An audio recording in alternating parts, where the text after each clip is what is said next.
వీళ్ళు ఏరియేటర్స్కి current cost ఎకరానికి 25,000 పడుతుంది మా క్రాప్. అవి రిలీఫ్ వస్తే అంతకన్నా ఏం కావాలి? అంతే కదా. ప్రభుత్వం చేయగలిగింది అదే. రేట్లు ప్రైవేట్ వ్యక్తులు నష్టానికి చేయలేరు, కానీ వాళ్ళని కూడా బలవంతంగా ప్రభుత్వం తగ్గించి అమ్మమని చెబుతుంది. పెరిగిన రేట్లకి ఉన్నాయి. ఇవన్నీ ఇంటర్నేషనల్ మార్కెట్, రకరకాల ఫ్యాక్టర్స్ ఉంటాయి. నిజంగా రైతులకు దురదృష్టం ఏంటంటే అన్ని ఇన్పుట్స్ పెరిగినాయి, అమ్మకం ధర మాత్రం పెరగల. అందుకని డెఫినెట్గా దాని మీద చంద్రబాబు నాయుడు గారు, అచ్చెన్నాయుడు గారు వాళ్ళు పెట్టి ఒక కమిటీ లాగా వేసి ఆల్ స్టేక్ హోల్డర్స్ని పెట్టి అన్ని రొయ్య పిల్ల దగ్గర నుంచి సప్లై దాకా చేసి తర్వాత మార్కెటింగ్ అన్నిలో అందరు స్టేక్ హోల్డర్స్ని పెట్టి కమిటీ వేసి ఆ కమిటీ నిర్ణయించమన్నారు. ఓకే, సో వాళ్ళ కష్టాలు కూడా డెఫినెట్గా తీరుస్తారు.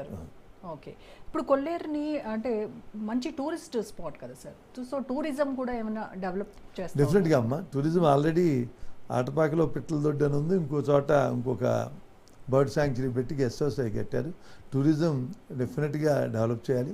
దానికి రేపు దుర్గేష్ గారితో కూడా మాట్లాడి ఈ 120 జీవో వచ్చిన అభయారణ్యం దాని మీద మార్చిన తర్వాత టూరిజం మీద ఎక్కువ కాన్సన్ట్రేట్ చేస్తాం. ఓకే, ఒకసారి నేషనల్గా పాలిటిక్స్ చూద్దాం సార్. ఏంటి బీజేపీ బీహార్ ఎలక్షన్స్లో అంటే బంకీపూర్ ఉప ఎన్నికలో ప్రశాంత్ కిషోర్ విజయాన్ని ఊహించిందా బీజేపీ? ఊహిస్తాం కాదమ్మా, అన్నీ ప్రశాంత్ కిషోర్ దేశంలో అందరికీ అడ్వైస్ చేస్తా అతను ఒక స్ట్రాటజిస్ట్గా ఉన్నాడు. ఒక్క కాన్స్టిట్యున్సీలో కాన్సన్ట్రేట్ చేసి గెలిచినంత మాత్రాన అది గెలుపు కాదు అమ్మా. ఇలా ఇవన్నీ ఆలోచనలు ఏదో ఒక్క ఇన్సిడెంట్ చూపించి మోడీ గారు ఇప్పుడు దేశంలో ఎన్ని రకాలుగా ఎంతమందికి ప్రజల్లో రైతులకి, మహిళలకి, చదువుకునే పిల్లలకి, వృద్ధులకి అందరికీ అన్ని ఆహార భద్రత కల్పించి వికసిత్ భారత్ అనే స్లోగన్తో ఇలా వెళ్తూ ఉంటే ఎక్కడెక్కడో ఒక ఇన్సిడెంట్ జరిగితే మన ఢిల్లీలో జరిగిన ధర్నా అనొచ్చు, లేకపోతే ఇదనో అవన్నీ దాన్ని తీసుకుని అది అయిపోయింది అనుకుంటే చాలా తెలివి తక్కువ. ఇది మీకు గుర్తుంటే యోగి ఆదిత్యనాథ్ గారు ఎంపీకి రిజైన్ చేసి, ఆయన ఎప్పుడు గెలిచే ఎంపీకి రిజైన్ చేసి యూపీ చీఫ్ మినిస్టర్ అయ్యారు. తర్వాత జరిగిన పార్లమెంట్ ఎలక్షన్ అక్కడ గెలిచింది. తర్వాత ఏమైంది? ఈయనకున్న కెపాసిటీస్కి ఆయనకున్న దానికి ఒక ఎలక్షన్ గెలిచి ఉండొచ్చు. నాకు అక్కడ పరిస్థితి లేదు. నా క్వశ్చన్ ఏంటంటే అక్కడ బీజేపీ బంకీపూర్ నియోజకవర్గం అనేది పెట్టని కోట, అసలు అది ఇంకా కళ్ళు మూసుకొని గెలిచేటువంటి ప్లేస్ అది మీది. అక్కడ నితిన్ నబీన్ వాళ్ళ కుటుంబం ఇప్పటి వరకు గెలుస్తూనే వచ్చారు. సో అది కాపాడుకోలేకపోయింది బీజేపీ అని అంటే ఇది బీజేపీకి చాలా మైనస్, ఇక్కడ ఇంకా పతనం స్టార్ట్ అయింది అనేది. ఒక 594 ఎంపీలు ఉండి ఒక్కొక్క ఎంపీకి 7 అంటే 3,500 కాన్స్టిట్యున్సీలో ఒక కాన్స్టిట్యున్సీలో ఒక ప్రత్యేకమైన వ్యక్తి నితిన్ నబీన్ డెఫినెట్గా అన్నిసార్లు గెలిచారు. ఒకసారి ఇతనికి అవకాశం ఇద్దామని ఇచ్చి ఉండొచ్చు, నాకు ఎగ్జాక్ట్గా తెలియదు. కానీ బట్ ఒక్కదాన్ని ఒక న్యూస్లో ఆ స్థాయి నాయకుడు వెళ్ళి నుంచుని గెలవగానే ఏదో అయిందని ఏమన్నా కంటెస్ట్ చేశారు బీహార్లో, ఒక్క సీట్లో కూడా ఒక్క గెలవలేదు కదా. ఒక కాన్స్టిట్యున్సీలో ఆయన ఎఫర్ట్స్ అన్నీ ఒక కాన్స్టిట్యున్సీలో పెట్టారు.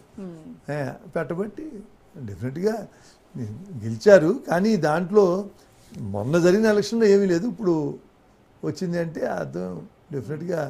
కానీ వాళ్ళు గత అసెంబ్లీ ఎలక్షన్స్లో ఓడిపోయినప్పుడు ఇదంతా కూడా ఈవీఎంలు మ్యానిపులేషన్ చేశారు, ఈవీఎంల వల్లనే మేము ఓడిపోయాము అని చెప్పారు. మరి ఇవాళ అదే ఈవీఎంలతో కదా ఆయన గెలిచింది.